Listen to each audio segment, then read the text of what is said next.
Garnish this rich and creamy rabdi with some dry fruits and serve chilled.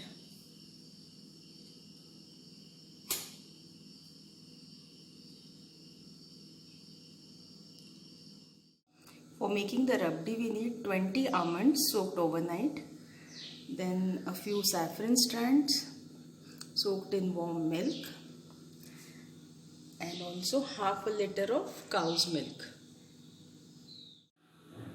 While the milk is boiling, I'll start peeling these almonds. Let the milk simmer on low flame. Keep stirring it in between.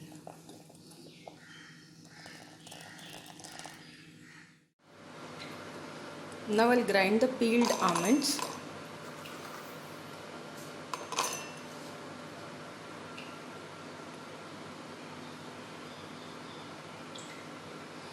Along with the saffron milk.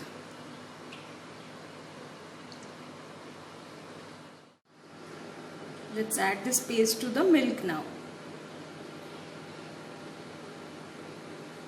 It gives a nice flavor to the milk and also thickens it. Switch off the flame and let the rabdi cool down.